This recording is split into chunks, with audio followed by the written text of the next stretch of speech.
tanggal 16 Maret itu pertama kali dalam seumur hidup ya di opnam. Kejadiannya setelah demam naik turun dari tanggal 11 hari Rabu tepatnya. Jadi hari Rabu siang waktu di kantor gitu ya, tiba-tiba badan kok terasa hangat ya gitu. Agak panas sih, cuma dicuekin karena ya. Nah terus Kamisnya itu Rabu malam itu demam sampai besok paginya terasa nggak enak badan, ya udahlah izin gitu. Jadi di hari Kamis itu sama sekali memang nggak masuk, jadi istirahat full. Nah oke tuh badan sampai Jumatnya masuk lagi kerja, pulang kerja sore, badan terasa hangat lagi nih gitu. Jadi langsung pergi ke dokter di persis depan apartemen gitu ya. Tiga jenis obat. Nah terus saya sempat iseng nanya dok, nanti kalau misalnya demam saya nggak turun gimana ini gitu. Ya harus periksa lagi. Saya minum obat dari Jumat malam, Sabtu, Minggu. Jadi itu panasnya naik turun. Nah sampai di Minggu malam itu demam dan udah banyak minum. Lalu di hari Senin subuhnya saya panggil security untuk mengecek suhu gitu. Kebetulan di bawah di lobi itu udah ada memang alatnya, dan memang aku ketua RT, jadi mereka cepat dipanggil kan. Jadi ya mereka cek pas waktu dicek panasnya itu 39,3. Wajar gitu, aku pikir wajar, aku nggak bisa tidur gitu. Ternyata 39. Nah yaudah, hari itu keputuskan ya udah aku izin lagi, ya udah datang bos bilang ya udah cek ke rumah sakit aja lah, cek darah siapa tahu DB atau tipes gitu. Ya udah akhirnya pergi ke rumah sakit langsung masuk IGD, dicek langsung diinfus karena memang demam. Terus waktu dicek itu amandelnya bengkak. Nah saya juga bingung itu hubungannya apa gitu antara amandel dengan demam ini. Oh mungkin karena saking demamnya. Udah gitu diinfus, lalu cek darah kan, tunggu sampai hasilnya berapa jam, itu 2 jam kalau nggak salah ya. Jadi 2 jam di IGD. Nah datang hasilnya, oh negatif DB dan negatif tipes gitu. Nah terus karena memang badannya demam, akhirnya memang rawat inap gitu loh. Tapi sebelum rawat inap, nah disitulah kecurigaannya itu muncul. Kecurigaannya itu adalah waktu di rongsen dada itu ada bercak-bercak putih gitu loh. Kamu ini ya gitu, maksudnya pernah sakit begini nggak sebelumnya? Nggak pernah sih, nggak pernah sakit gitu. Saya nggak pernah sakit yang konyol-konyol, saya paling sakitnya demam gitu, atau misalnya sakit gigi, nggak pernah sampai yang gimana-gimana. Ya udah masuk, ya udah, itulah start awalnya gitu.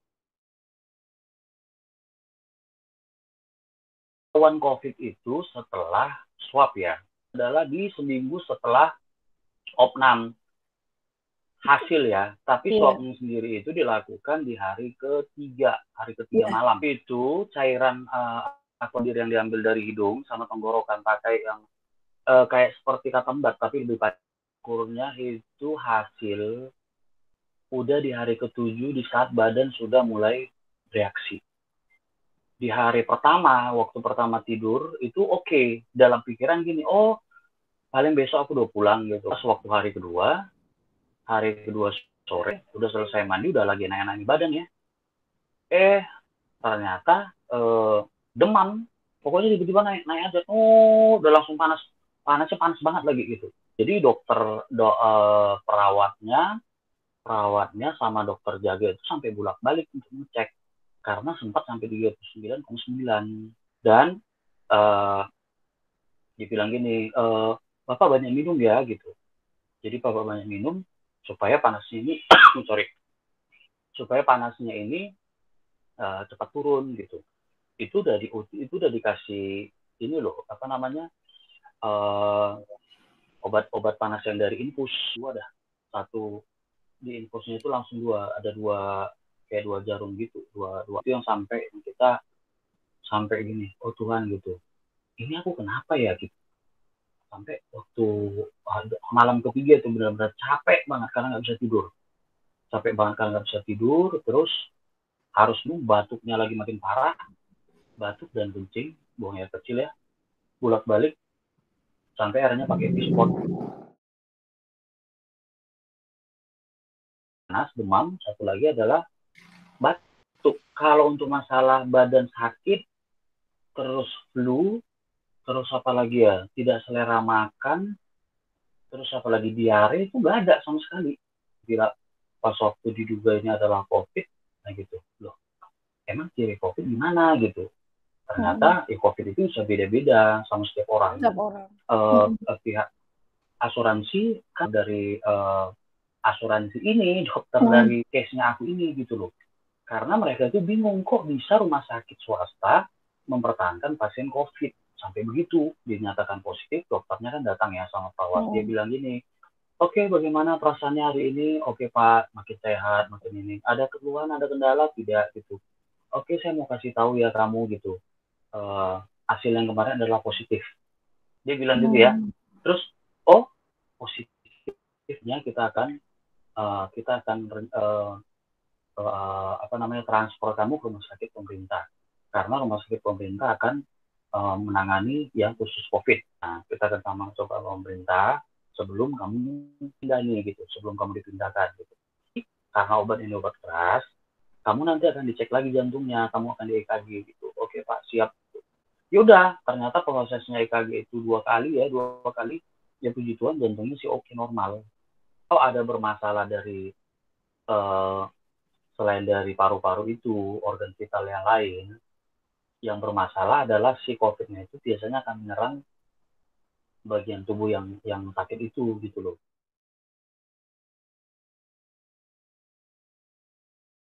Jangan ya masalah untuk semua fasilitas dan makanan mereka oke banget. Bisa ada jusnya, aku bisa minum 4 jus satu hari gitu ya. Apalagi ya daging, ikan, sayur, lengkap lah, sop gitu.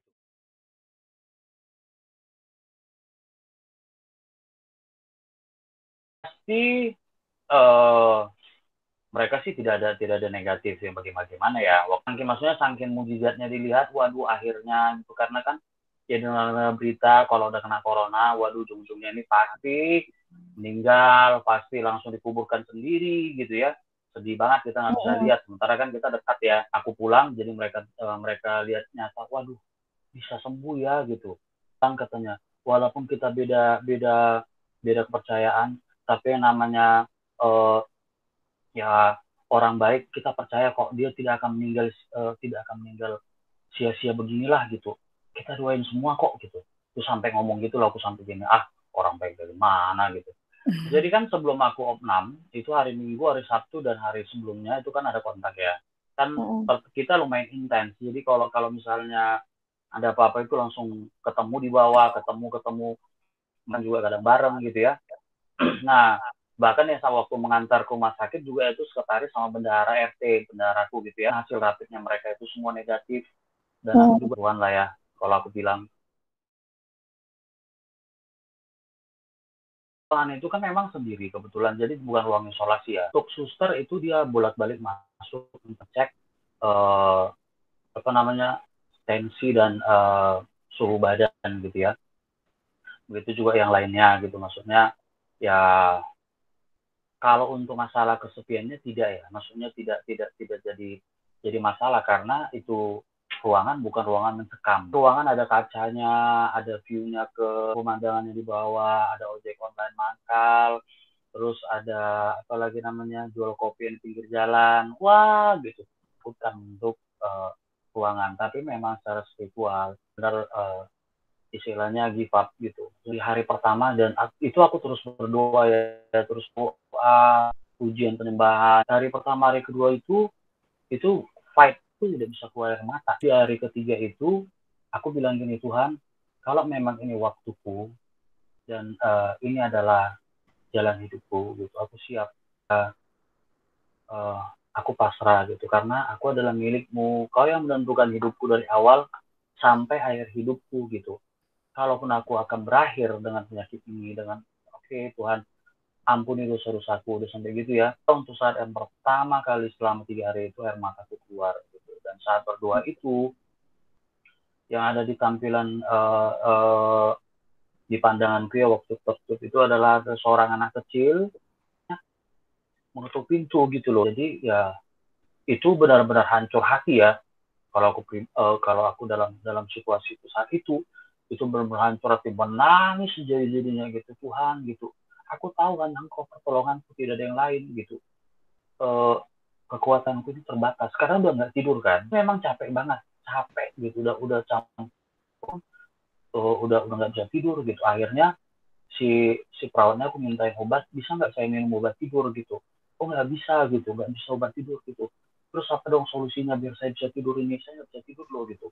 Udah capek lah pokoknya, ngomong aja udah pelan karena nafasnya pendek kan. Susternya kasih aku ini apa, selang oksigen, yang selang oksigen. Nah itu baru benar-benar gini, Tuhan gitu ya. Akhirnya aku bisa tidur jam 10 malam, bangun lagi jam 6. Nah saat bangun itu aku rasanya udah kayak kayak kayak aduh, 40% gitu ya, tenaga tenaga itu kayaknya kembali gitu. Walaupun walaupun masih demam, tapi istilahnya tenaga kita ada gitu, nggak seperti yang kemarin. Ternyata aku masih hidup ya gitu, ternyata aku masih memberikan kesempatan kok memulihkan aku gitu. Nah jadi memang itu bagaikan apa ya, itu udah titik terendah lah yang kualami saat di rumah sakit. Di saat hari ketiga itu udah benar-benar give up sebenarnya gitu. Setelah pulang dari rumah sakit, seminggu kemudian kita memang wajib kontrol untuk di apa namanya, di rongsen kembali untuk melihat paru-parunya udah bagaimana, udah oke atau belum. Itu seminggu setelah pulang ke rumah sakit lagi, uh, untuk rongsen, sorry, rongsen dan dicek lagi, paru-parunya itu udah jauh lebih bersih dibanding waktu pulang. Sedangkan waktu pulang aja kita kan berarti udah oke kan, jauh lebih oke, jauh banget lah. Itu benar-benar luar biasa lah ya. Dokter bilang bilang begini, pemulihan kamu lumayan cepat loh dibanding dengan teman-teman seangkatan kamu gitu. Kan satu angkatan kamu yang COVID masih di sini gitu. Waduh gitu. Nah, aku pikir gini, aduh Pak, lama juga ya gitu. Karena kan artinya waktu itu sudah 3 minggu kan. Nah, luar biasanya pas waktu di ruang di ruang apa namanya, ruang admin itu, tiba-tiba salah satu perawat itu nyebut namaku gitu. Tidak kenalin wajah, sementara di ruangan admin itu mereka tidak pakai APD sama sekali gitu loh. Jadi pas waktu lihat aku bilang kan, suster yang rawat saya ya gitu.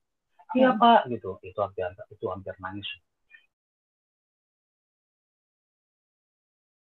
Orang yang sehat gitu ya, maksudnya ya kita kan sekarang kan ada yang social distancing gitu ya, terus pemerintah juga mengeluarkan aturan, ya kita ikuti semua. Pesan saya untuk yang sehat, tetap pakai masker kemanapun pergi, terus jaga jarak itu dengan orang lain penting gitu loh. Jadi jangan sampai kita berbicara dengan orang lain jaraknya itu tidak sampai 1 meter, itu berbahaya karena virus ini memang hanya bisa tertular dari ada inangnya gitu loh, hirupan udara yang sama itu sangat berisiko. Pasti tetap semangat. Teman saya juga yang lain juga ada yang kena di daerah lain. Saya support juga mereka supaya mereka tetap semangat.